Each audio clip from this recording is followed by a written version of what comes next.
여러분 안녕하세요. 성균 SOC 강좌 남북한 언어 비교 연구 시간입니다.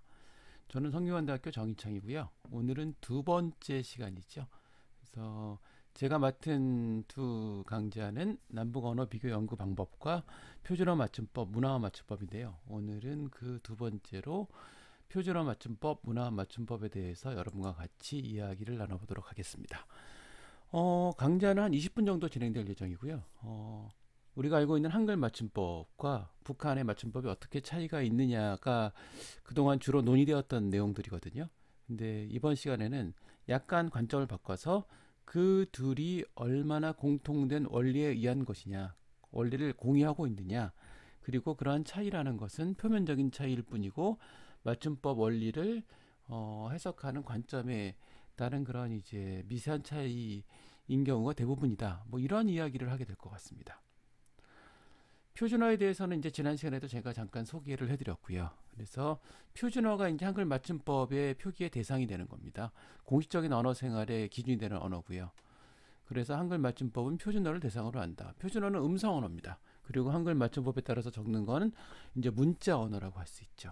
우리가 음성 언어인 표준어를 얘기할 때는 사실은 맞춤법은 필요가 없는 거죠. 우리가 꽃이라고 할 때 그게 꽃이인지 꽃이인지를 구별하진 않잖아요. 단지 문맥에 따라서 그리고 거기서 쓰이는 상황에 따라서 우리가 그걸 구별할 수 있는 것이죠.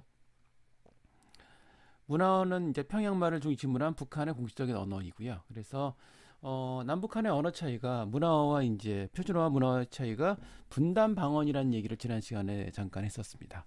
근데 맞춤법 차이는 어떠냐? 분단 방언보다는 조금 다른 공통된 원리를 가지고 있습니다. 1933년도 한글 맞춤법 통일안에서 제시한 공통된 원리를 남북한 공이 다 가지고 있는데 그 원리를 적용하는 순서라든지 그것에 어디에 초점을 두고 어디를 강조할 것인지 하는 구체적인 면에서 약간의 차이가 있다. 그래서 남북한의 맞춤법 차이는 언어 공동체의 허용 가능한 범위에 속한다는 것이 제가 오늘 여러분들에게 말씀을 드리고자 하는 어떤 주요한 내용이라고 할 수 있습니다. 표준어 맞춤법과 문화어 맞춤법이라는 이야기를 한다고 말씀드렸었죠. 지난 시간에요. 그래서 두 개의 원리 제1항이죠. 맞춤법의 기본 원리를 이제 천명한 부분인데요. 한글 맞춤법은 표준어를 소리대로 적되 어법에 맞도록 하는 원칙으로 한다. 두 가지 원리가 늘 있다고 얘기합니다. 소리대로 적는다. 표음주의라고 합니다. 어법에 맞도록 한다. 표의주의라고 하죠. 그래서 이제 음소적인 표기를 하느냐 아니면은 이제 기본형을 밝혀 적는 어떤 형태 위주의 표기를 하느냐 뭐 이런 식으로 얘기를 하기도 합니다. 그래서 소리대로 적되 어법에 맞도록 한다는 것이 이제 한글 맞춤법이고요. 조선말 맞춤법은 북한의 것을 보면요. 단어에서 뜻을 가지는 매개 부분은 언제나 같게 적는 원칙을 기본으로 하면서 일부 경우 소리 나는 대로 적거나 관습을 따르는 것을 허용한다. 이걸 자세히 읽어보면 제가 이렇게 녹색으로 표시한 부분을 보시면요. 한글 맞춤법, 표준어 맞춤법에서는 소리대로가 먼저 있고 어법에 따라가 이제 두 번째예요. 그래서 음성과 형태가로 나눈다면 음성이 먼저 나오고 형태가 두 번째예요. 근데 조선말 맞춤법은 어떻죠? 형태가 먼저 나와요. 그리고 그 다음에 음성이 나오죠. 그래서 순서가 서로 달리 돼 있어요. 한글 맞춤법이 표음주의 더하기 형태주의 순서라면요. 북한의 조선말 맞춤법은 형태주의 더하기 표음주의다. 그래서 표준어 맞춤법과 문화어 맞춤법은 이렇게 그 총칙 제1항에서 순서의 차이가 있을 뿐이다. 근데 이 순서의 차이는 사실은 그렇게 절대적인 게 아닙니다. 우리가 이제 한글 맞춤법이나 뭐 조선말 맞춤법, 남북의 맞춤법을 얘기할 때 이 순서라는 거는 굉장히 균등하다, 동등하다고 얘기를 하기도 하고요. 약간의 이제 논의 차이는 있지만 이 순서가 맞춤법의 내용 전체를 이렇게 바꿀 만큼 차이를 드러낼 만큼 그런 건 아니라고 할 수 있거든요. 그래서 결과적으로 이제 북한과 이제 남한의 맞춤법은 동일한 것이죠. 다만 강조하고 있는 부분, 먼저 제시하고 있는 그런 선행하는 부분하고 후행하는 부분의 차이는 조금 있다. 이렇게 말씀드릴 수 있을 겁니다. 실제적으로 한번 구체적인 예들을 보시면요. 표준어 규정 제 7항에 보면은 이제 뭐 암컷, 수컷 할 때 암수를 나타내는 것들이 있는데 가령 이제 표준어 맞춤법에서는 암퇴지라고 적어야 돼요. 근데 남북 공이 다 암퇴지예요. 표준어는요. 그러니까 뭐 문화어도 암퇴지고요. 표준어도 암퇴지입니다. 근데 그것을 적을 때 남쪽에서는 암퇴지로 적는 것이고 북한에서는 북쪽에서는 암돼지로 적는 거죠. 수강아지를 남쪽에서는 수강아지로 적고요. 북쪽에서는 수강아지로 적는 그런 차이가 있습니다.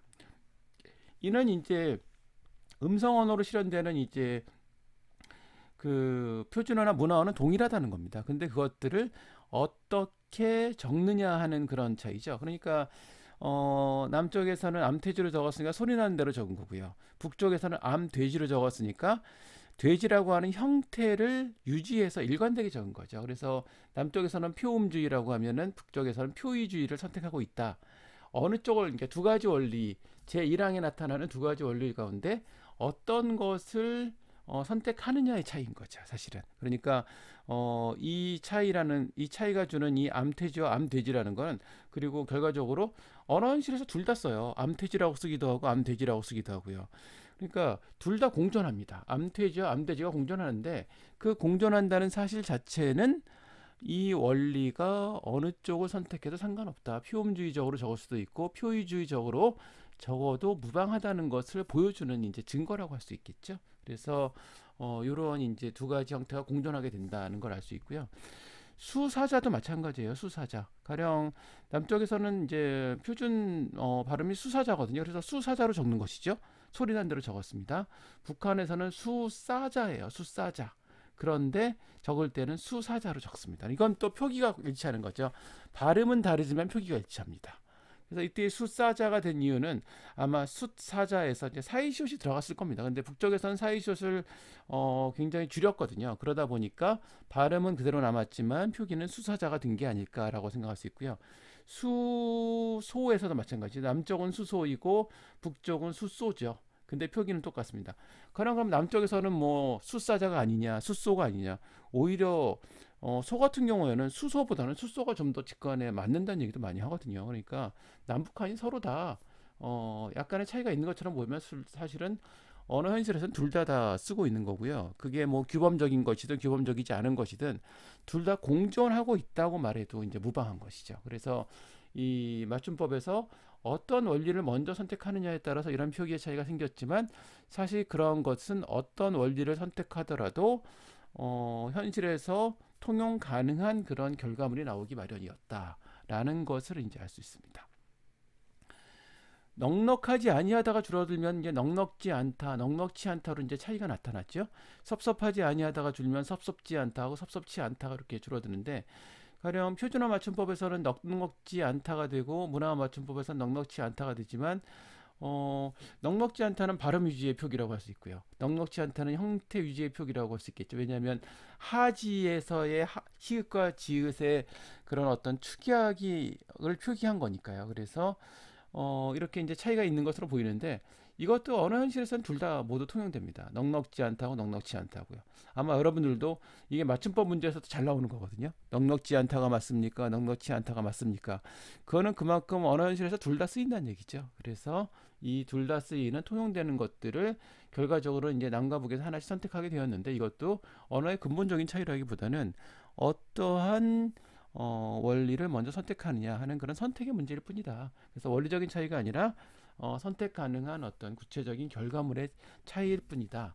이렇게 이제 다시 또 말씀을 드릴 수 있는 거죠. 그래서 근본적인 차이라고 말할 수는 없어요. 그러니까 결과를 놓고 보면 이렇게 남쪽에서 표준어 맞춤법에서 틀리다고 하는 거를 문화 맞춤법에서는 맞다고 하고 있네. 이거 아주 큰 차이가 나네. 정반대인 걸 이라고 생각하기 쉽지만 실제적으로는 그렇지 않다는 거죠. 그거는 그 두 가지 중에서 규범에서 선택했다는 건요. 둘이 비슷하게 쓰인다는 걸 전제로 하는 거거든요. 어느 한 가지 형태만 계속 쓰이고 한 가지는 아예 안 씁니다. 그러면 그 규범에서 언급할 필요조차 없는 거죠. 둘이 비슷하게 쓰이고 약간의 혼동이 있을 때 그것을 하나를 규범적인 걸로 선택하기 마련이니까 그래서 그러한 이제 남과 북의 규범 차이가 근본적인 차이라고 생각할 필요는 전혀 없고요. 이러한 그 원리의 선택을 무엇을 먼저 하느냐라는 순서의 차이에 불과한 것이다 라고 말씀을 드릴 수 있습니다. 기어 같은 경우도요. 기다에 이제 어가 붙으면 이제 이모음 때문에 기다의 이의 이모음 때문에 여로 소리가 나거든요. 반모음 첨가가 일어나죠. 그럼 기어로 소리가 나지만 표준어 맞춤법에서는 기어로 적죠. 형태를 밝혀 적었습니다. 그런데 문화어 맞춤법에서는 소리 나는 대로 적었어요. 지금까지는 문화어 맞춤법이 형태를 좀 밝혀 적는 면이 많았는데 이 경우에 또 반대로 되어 있습니다. 그래서 가지여 되어인데 그래서 이것도 마찬가지예요. 비록 먼저 선택하는 원리가 이제 그 표준화 맞춤법이 형태를 위주로 갖고 문화화 맞춤법이 발음 위주로 갔지만 사실은 둘 다 가능한 것입니다. 그래서 우리가 맞춤법을 쓸 때 가지어를 가지어로 적지 않고 가지여로 잘못 쓰는 경우가 꽤나 많이 있습니다. 이것은 이제 소리에 이끌린 거거든요. 그래서 이것도 어떻게 보면 우리가 하나를 규범적인 거로 선택을 하고 있지만 이 둘 다 통용되고 있는 것이죠. 언어 현실에서는요. 언어 현실에서는 통용되고 있기 때문에 이 남북 언어의 직관에 이 남북의 이제 한국어를 쓰는 남북 언어 공동체의 직관에 전혀 어긋나는 게 아니다. 이 둘 다 어긋나는 게 아니라서 맞춤법의 차이로 드러나고 있지만 이것의 차이가 근본적인 거라고 말할 수는 없다. 이렇게 말씀드릴 수 있습니다. 넓다와 관련된 이제 표기죠. 넓다라고 라고 읽어야 되는데 리을 비읍이지만 이 이제 넓다는 이제 너르다하고 넓다가 서로 이제 이렇게 혼용된 말이라고 얘기를 합니다. 근데 이걸 넓다라고 읽기도 하고 넓다라고 읽기도 합니다. 언어 현실에서도 이제 서로 서로 이제 뒤섞여 쓰이는 경우가 굉장히 많이 있고요. 그러다 보니까 이제 넓다라타 같은 경우도 넓다라타라고 말을 하기도 하고 이렇게 표기를 하게 되는데 지금 표준어 맞춤법에서는 이제 넓다라타라고 읽고 넓다라타라고 적도록 되어 있습니다. 그리고 이제 문화어 맞춤법에서는 넓다라타라고 읽어야 되고요. 넓다라타라고 적도록 되어 있죠. 근데 여기서도 똑같이요. 이 두 가지가 다 통용되고 있다는 거죠. 언어 현실에서 가령 뭐 넓고 넓고 넓지가 다 언어 현실에서 통용되고 있기 때문에 이러한 형태들이 남북 언어 공동체에서 공존하는 표기라고 할 수 있는 거죠. 그러니까 뭐 넓다라타를 가지고서 또는 넓다를 가지고서 이거는 북한식의 발음이고 북한식의 표기다라고 말할 수 없는 거죠. 우리도 뭐 그렇게 많이 쓰고 있고 그게 가능한 것이죠. 한글 맞춤법의 원리에 따라서 생각해 보면 형태를 위주로 할 것이냐, 형태를 뭐 의미와 관계된 형태를 위주로 할 것이냐, 아니면은 그냥 음성을 위주로 한 어떤 소리를 위주로 할 것이냐에 따라서 이 표기들이 이제 이렇게 차이가 나기 마련이기 때문에 이걸 가지고서 우리가 이게 남한식이냐 북한식이냐라고 구분하는 것조차 무의미하다. 그렇기 때문에 이게 서로 이제 다양한 어떤 표기의 사례에 해당한다. 이렇게 말씀드릴 수 있다고 얘기할 수 있습니다. 너끈하다 같은 경우도 마찬가지예요. 너끈하다 같은 경우도 이제 표준어 맞춤법에서는 소리 나는 대로 너끈하다로 적었고요. 이제 문화어에서는 너끈하다로 적었는데 오른쪽이죠. 섣부르다도 마찬가지거든요. 근데 어원을 어떻게 이제 수용하느냐, 어원을 수용하는 관점의 차이라고 말씀드릴 수 있을 것 같은데 넉이라고 하는 어원을 갖다가 인정해서 수용한다 그러면 어원을 밝혀서 적는 거죠. 그러면은 문화어 맞춤법처럼 넉근하다가 될 것이고요. 그렇지 않고 넉이라는 어원을 우리가 이제 확인할 수 없다. 그렇게 되면 이제 너끈하다처럼 이제 표준어 맞춤법처럼 소리 나는 대로 이제 적게 되는 것이죠. 그래서 너끈하다와 너끈하다의 차이가 이렇게 나타난다라고 말씀드릴 수 있고요. 그리고 섣부르다도 마찬가지일 겁니다. 섣부르다도 섣이라고 하는 것을 우리가 확인할 수 있느냐. 근데 그러니까 이제 너끈하다하고 섣부르다 같은 경우는 이제 남북의 어떤 관점 차이가 있는 거죠. 너끈하다의 경우에는 이제 표준어 맞춤법에서는 소리 나는 대로 어원을 확인할 수 없다고 생각했던 거고 오히려 섣부르다에 대해서는 문화어 맞춤법에서 어원을 확인하기 어려우니까 그냥 소리 나는 대로 적겠다는 그런 태도를 가지고 있는데 학술적인 논의를 보더라도요 이것들을 어원을 인정할 수 있는지 없는지가 분명하지 않습니다. 이게 정말 넉과 섯을 분리할 수 있는 거냐 아니냐는 어느 쪽으로 판단하기 쉽지 않은 거예요. 따라서 이제 이 표기법에서도 이게 뭐 어느 한쪽으로 분명하게 이제 판정되지 않는 것들이기 때문에 뭐 역사적으로나 아니면 관습적으로 이어진 표기 방식을 선택할 수 있는 것이죠. 그래서 이것도 원리적인 차이라기보다는 어떤 선택의 문제이고 역사적인 관점 또는 이제 관습적인 어떤 태도에 따라서 선택할 수 있는 그런 이제 결과가 표기된 것이다. 이렇게 이제 생각하시면 될 것 같습니다. 그래서 근본적인 차이는 전혀 아닌 것이죠. 벌걷다 펄었다 같은 경우 이제 벌것에 어가 붙으면 이제 벌개 이제 어이가 되느냐 아이가 되느냐의 문제거든요. 펄었다 같은 경우는 이제 펄엇에 어서가 붙어서 펄에서가 되느냐 문제인데 표준어 맞춤법에서는 모음조화를 따릅니다. 그래서 벌개가 어이가 되고요. 펄에서가 어이가 되죠. 표준어 맞춤법에서는 파라타에 어서가 붙으면 파레서가 돼서 이때는 이제 아이가 되는 거죠. 어, 빨가타에 어가 붙으면 빨개가 돼서 이때는 아이가 되는 거죠. 그래서 벌거타의 모음, 펄어타의 모음이 이제 음성 모음이냐 양성 모음이냐에 따라서 그 활용하는 어미의 이제 모음도 이제 결정이 되는 그런 구조인데요. 그래서 벌개 펄에서는 이제 표준어 맞춤법에서 이렇게 적도록 한 거는 현실 발음을 기준으로 하는 공시적인 어떤 그런 판단의 근거를 가지고 있는 거다. 이렇게 말씀드릴 수 있고요. 그에 비해서 문화어 맞춤법의 벌개 양성이죠. 펄의 양성이죠. 그러니까 이거는 벌겋다 펄었다의 모음이 음성인지 양성인지 관계없이 무조건 양성이라는 태도를 가지고 있는 거거든요. 그거는 역사적인 것과 관계가 있습니다. 왜냐하면 이제 벌거타나 퍼러타 이런 것들이 가령 퍼러타 같은 경우가 예전에는 이제 퍼러하다에서 왔어요. 퍼러하다 아래와 하. 그래서 하가 해로 이제 활용을 하기 때문에 이 펄에서 할 때 언제나 에로 활용을 하게끔 된다는 역사적인 근거가 있습니다. 그래서 벌기의 펄에서는 역사적인 표기의 통시적인 관점을 지키고 있는 그런 표기 방식이다라고 생각할 수 있어요. 그래서 역사적인 어떤 근거를 가지고 있는 표기 방식이 이제 문화어 맞춤법의 근거이고요. 그 다음에 표준어 맞춤법에서는 현재의 발음이라는 공식적인 관점에 근거를 두고 있다. 이렇게 이제 우리가 나눠서 생각할 수 있습니다. 이 두 가지를. 그러면 이 둘 다도 이 두 관점 중에서 어느 걸 선택할 것이냐 하는 거는 선택 가능한 것이죠. 이게 어떤 한쪽이 절대적으로 한쪽만이 옳고 다른 쪽은 이제 잘못되었다 이렇게 이제 말할 수는 없는 것이거든요. 그래서 역사적인 관점을 취할 것이냐 아니면은 역사적이고 통치적인 관점을 취할 것이냐 아니면 현재의 공시적인 관점을 취할 것이냐라는 것 또한 역시 선택의 문제다. 선택의 문제다. 예를 들어서 이제 그 표준어 맞춤법에서는 저렇다 같은 경우는 저래가 돼서 그때는 이제 음성 양성을 따지지 않습니다. 그래서 그런 이제 이중적인 것이 되어 버렸고요. 그래서 그런 이제 문제 그런 것들이 이제 일관되지 않는다는 어떤 이제 약간의 아쉬움을 말하는 분들도 있는데 어쨌든 이 두 가지는 선택 가능한 것 중에 하나이다라고 생각하실 수 있습니다. 얼룩이라는 건데요. 얼룩을 갖다가 이제 뭐 얼룩 하다 할 때 얼룩이죠. 근데 얼룩이 의성어태어의 어근으로 해석을 할 경우에는요. 어, 하는 게 이제 표준어 맞춤법의 태도고요. 의성어태어의 어근으로 해석하지 않는 게 문화어 맞춤법인데 그 맞춤법 표준어 맞춤법에서 이제 의성어태어의 어근으로 이제 해석이 될 경우에 뭐 얼룩이를 그래서 그냥 얼룩 더하기 이로 분류하지 않고 얼룩이라고 소리 나는 대로 적는다는 규정이 있습니다.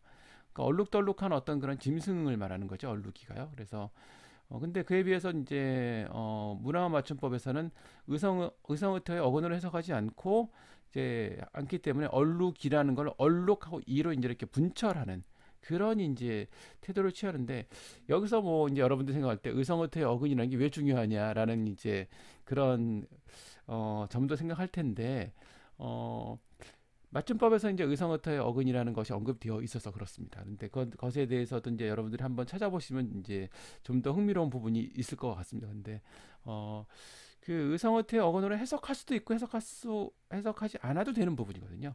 얼룩이라는 거는 뭐 옷에 얼룩이 묻었다라고 할 때는 명사처럼 느껴지기도 합니다.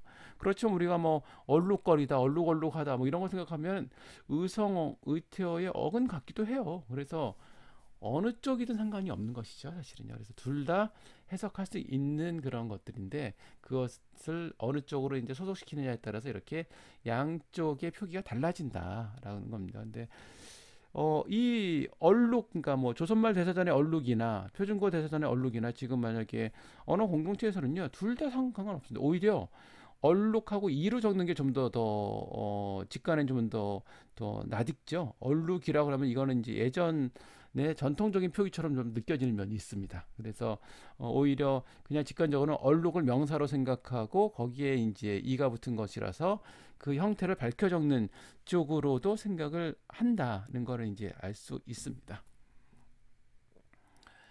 그래서 기본과 표현의 다양성이라는 측면에서 보면요, 남북한의 맞춤법 차이는 결국은 표준어와 문화어의 차이고요. 그 표준어와 문화의 차이라는 거는 결국은 지역 언어 또는 분단 방언의 어떤 그런 이제 차이일 텐데, 그렇다 하더라도 이제 맞춤법이라고 하는 것은 1933년에 한글 맞춤법 통일안을 근간으로 한 거고 있거든요. 그래서 이것들을 내용을 구체적으로 살펴보면 실제적으로는 맞춤법의 어떤 원리라는 거는 한글이라는 어떤 동일한 문자를 가지고 운영한다는 그런 공통성도 전제가 되어 있는 거죠. 그렇다 보니까 언어 공동체에서 공존하는 언어의 최대치를 보여주는 표기 체계다. 뭐 우리가 얼룩 2로도 적을 수 있고 얼룩 기로도 적을 수 있는 둘 다 허용 가능한데 남북이 각각 하나씩을 선택했을 뿐이고, 사실은 제가 이제 차이가 나는 거를 보여서 그렇지만 여러분들이 사전을 한번 펼쳐서 비교해 보시면 일치하는 게 훨씬 많죠. 당연합니다. 일치하는 게 거의 뭐 대부분이라고 해도 과언이 아니고요. 일부가 차이가 나는데 그 일부의 차이도 결과적으로는 선택 가능한 것들이었다라는 게 이제 제 이제 이야기의 이제 결론입니다. 그래서 그렇지만 이런 이제 차이가 이제 최대치를 보여주는 거고 다양한 것이지 이게 어떤 이질적인 게 아니라는 이제 고 할 수 있는데, 그럼에도 현재 이제 뭐 분단 방언이라는 어떤 그런 이제 이후에 서로의 어떤 그런 차이가 있는 것도 사실이잖아요. 그렇기 때문에 현재 맞춤법 차이를 더 이상 확대되지 않도록 하려는 노력이 필요하다. 그러니까 한글 맞춤법 통일안의 의미를 유지하는 것이 필요하고요. 그리고 지난번에도 제가 이런 말씀드렸었습니다. 서로 이해하는 원활하고 자유로운 의사소통이 결국 남북의 언어 통일의 근본적인 어떤 목표이다라는 겁니다. 그래서 규범 표기의 차이가 맞춤법 표기의 차이가 있지만 이거는 근본적인 건 아니다. 아니며 우리가 설정해야 될 목표는 서로가 원활하고 자유롭게 이해할 수 있는 그런 소통 능력이 결국은 남북 언어에 대한 우리가 가져야 할 자세가 아닌가라고 말씀을 드릴 수 있습니다. 예, 오늘까지 이제 두 개의 강좌를 여러분과 같이 이야기를 해봤습니다. 남북 언어에 대해서 어떤 식으로 이제 우리가 접근할 수 있을지, 그리고 그 남북 언어를 우리가 바라보는 태도, 목표는 어떠한 것인지에 대해서 여러분과 이야기를 나눠봤고요. 제 강의는 이것으로 마치겠습니다. 예, 고맙습니다.